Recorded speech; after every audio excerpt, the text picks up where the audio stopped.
He's the new hero. So the real question I gotta ask myself is who's gonna be more meta shifting, right? Between him and Wu Chen. So first thing we're gonna do is gonna go over his abilities, like we've been doing. And then after that, we're gonna go over everything else. First, let's turn this on so y'all can hear those lovely voice lines. He has none. The world is a puzzle. So the big thing about this guy is that he is literally like playing Takeda. That's the biggest thing. So we're gonna start, the first thing we're gonna look at his abilities. He's literally a pseudo Takeda. So his F1 is the same as Takeda's, where he basically goes into the stance and then he can parry or block. The biggest thing with this is that he can't move. So it's almost like having a secondary parry because you can't use it while he's under attack. So as you see here, rushes forward and knocks enemies airborne, enters Raider's block. He cannot move, but can counterattack enemies' attacks, which he can counterattack everything. I would maybe say this is more like maybe Tianhai's Bell than it is Takeda when you think about it, right?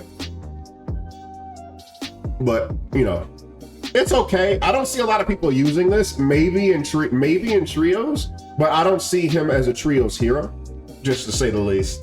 But what people are going to mostly use is his second ability, which is Raider's Touch Choke, which he thrusts forward, just like Takeda does. And when he hits someone, enemies with focus attack are knocked airborne, enemies without focus attack are choked, and then you can press your ability again to knock them airborne. So we got to test this to see how strong it is, because when we originally saw the trailer for him, it was also able to grab people out of gold focus, which I want to know if it can grab people out of ultimate focus. I hope not, because if it can, they're gonna have to adjust that immediately. That's gonna be terrifying if that's the case. But if it's just gold focus, it's still kind of strong. It's kind of OP if it's still grabbing people out of gold focus, because gold focus is supposed to be like your safe space, and he's violating that space in every way, shape, and form, without question. Looking at his ultimates, there's only one ultimate that really matters. This is Ultimate 1. We're gonna start with Ultimate 2 because I don't see any world where this works really well. It can work in trios maybe due to the AoE nature of it, but beside that, I don't even really see people playing this guy in trios, like competitively. Ranked or whatever, sure. But competitively, not so much. So Rin, this is the one where he dashes forward and has an after image chase him, and they both do damage to someone. So he's switching. Kylin switches to his black gold sword and can launch two attacks. After 2 attacks are used, launching more attacks costs health, restoring health upon hitting someone. It triggers his guard ability. So whenever he has his guard ability up and he's below 300, he won't take damage for a certain amount of time. So pretty simple. Ultimate ends in advance if Kylin's below 200 health. So this is really, it's kind of like a risk and take. The only time I would see this being viable is if you get a significant amount of HP back whenever you use the ability afterwards. But it makes it so high, so like I don't see a world where somebody would play him instead of Takeda.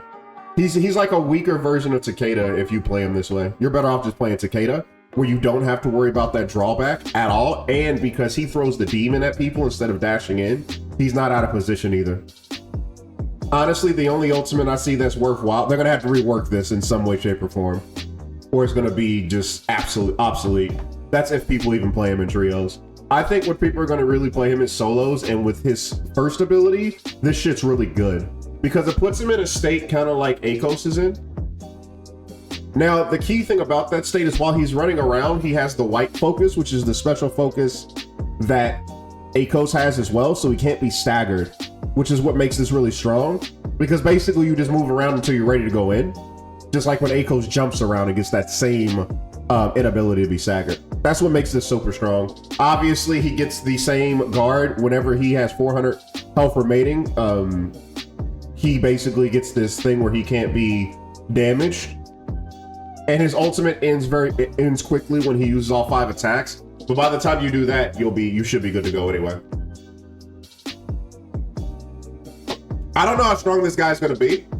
Obviously, it's gonna seem strong at first, like any new hero in any video game.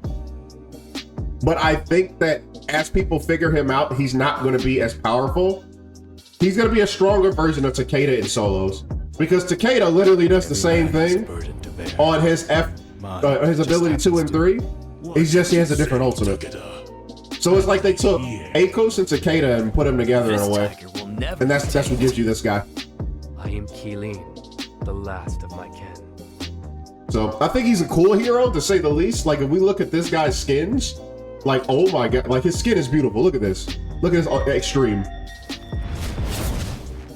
It's fucking gorgeous.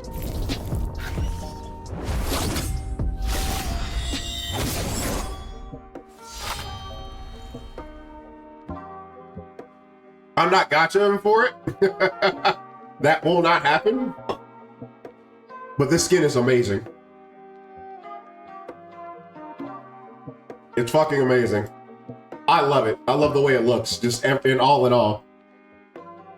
Obviously, he gets the effect when he kills people too. So yeah, I can't wait for it. What is this? Oh, that's just the video for it. Who knows? Maybe we'll get lucky and pull this, because I would love this skin. He look like everything about this hero is cool. I think he's gonna be a really good he's a really good addition to the roster for solo players. I don't see a lot of people playing him unless you're just vibing out, but I don't think you'll see him in the NBPL outside of solo play, and that's still a maybe, because people don't really even play Takeda that much anymore. They play him in trios, and that's really it, because the meta in solos seems to be more about survivability than anything, and he literally, especially his second ultimate, it literally does the exact opposite of what you need it to do. I predict he's going to be, as far as meta is concerned, he's going to be like maybe I think he's going to be like mid to high mid tier. So he's going to be like a B+. I don't think he's going to, maybe even an A-, but I don't see him being like super OD or anything. Like I said, you're going to do it. You're going to play him for combos to be edgy and because he looks cool. You're not going to play him because of what he actually does in game.